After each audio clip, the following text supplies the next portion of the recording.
1982 World Recession. In the annals of modern history, the 1982 global recession marked a pivotal moment, revealing the fragile interconnectivity of world economies. Arising as one of the gravest economic downturns in the post-war era, it swept across continents, sowing seeds of unemployment, debt crises, and economic contractions. As we delve into the intricate tapestry of this period, it becomes evident how these events reshaped economic thought and fiscal policy for generations to come. In an attempt to tame the rampant inflation of the 1970s, largely spurred by oil shocks, the U.S. Federal Reserve, led by Paul Volcker, implemented a sharp increase in interest rates starting in 1979. These measures proved to be a double-edged sword. While successful in curbing inflation, they inadvertently triggered a global credit crunch, dramatically increasing the cost of borrowing for nations and businesses alike. This policy ripple effect was felt worldwide, stalling economic momentum as enterprises faced crippling financial costs. Against the tumultuous backdrop of the Iranian Revolution, oil supplies were severely disrupted, causing yet another spike in oil prices. For oil-dependent nations, the effects were catastrophic, exacerbating inflation and plunging economies into deeper instability. This period foregrounded the critical dependency on energy resources, highlighting vulnerabilities that policymakers had underestimated. The landscape of developing nations, particularly in Latin America, was drastically altered as they had accrued substantial debts during an era of low interest rates in the 1970s. With the sudden rise in interest rates, these nations experienced insurmountable debt servicing costs, propelling countries like Mexico, Brazil, and Argentina into defaults and financial disasters. This chapter in history served as a dire warning about the perils of unchecked borrowing and fiscal vulnerability. The era of high interest rates precipitated a downturn in industrial production and suppressed consumer spending. In response to these pressures, many governments veered towards protectionist policies, further contracting global trade volumes. This period of economic stagnation underscored the delicate balance required between monetary policy and economic growth strategies. The heart of the recession's impact was profoundly felt in the United States, where GDP diminished markedly in 1982. Unemployment reached a peak of 10.8%, the highest since the Great Depression. High borrowing costs and diminished consumer demand forced numerous businesses into bankruptcy, illustrating the far-reaching consequences of economic policy choices. Across the Atlantic, Western Europe grappled with similar challenges. Countries such as the UK, France, and Germany experienced economic contraction accompanied by a surge in unemployment. The social welfare systems, strained under the weight of rising joblessness, struggled to adapt, prompting policymakers to rethink the sustainable delivery of social services. In the East, Japan fared comparatively better, though not unscathed. Its export-driven economy registered a slowdown due to decreased global demand, prompting adjustments in industrial output and export strategies. This period was instrumental in shaping Japan's future economic policies, which leaned towards diversification and resilience. Latin America emerged as the recession's hardest-hit region, entangled in the throes of the debt crisis.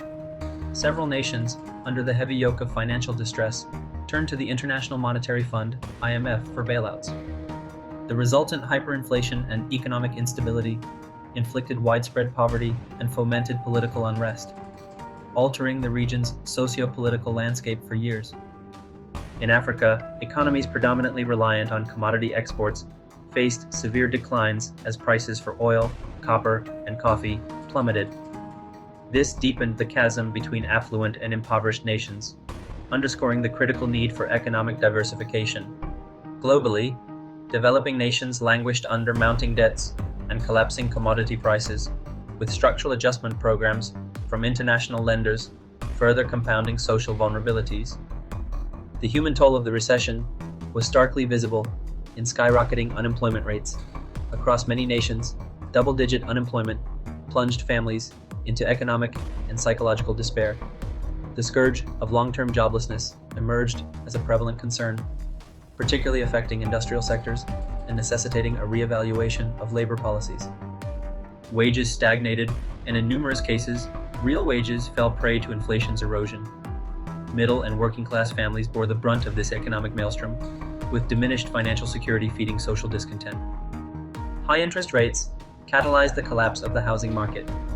The surge in foreclosures and the deleterious drop in home values underscored the critical nexus between interest rates and housing stability, prompting housing policy reforms in subsequent years.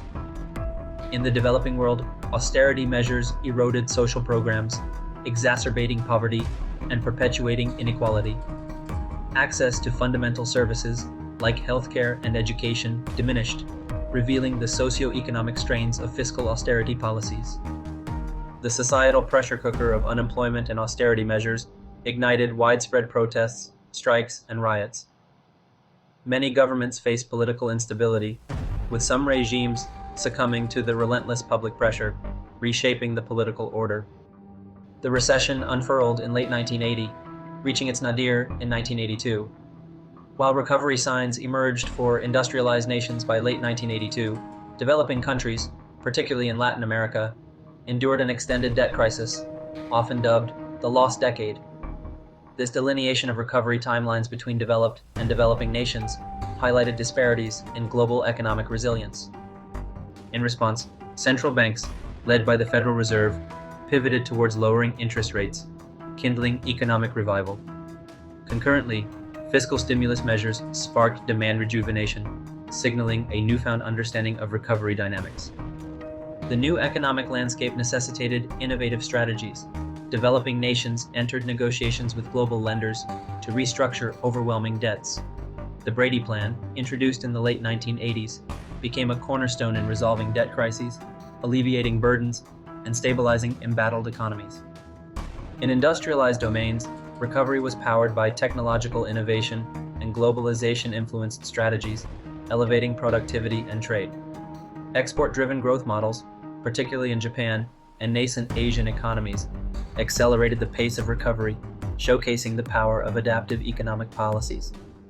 The IMF and World Bank played pivotal roles in promoting economic stability through financial aid and structural adjustment programs.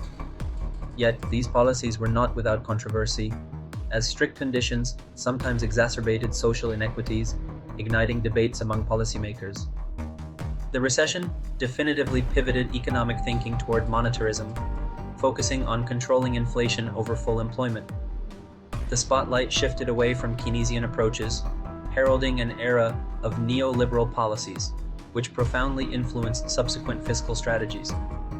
The lingering effects of the debt crisis in developing nations delayed economic progress for years.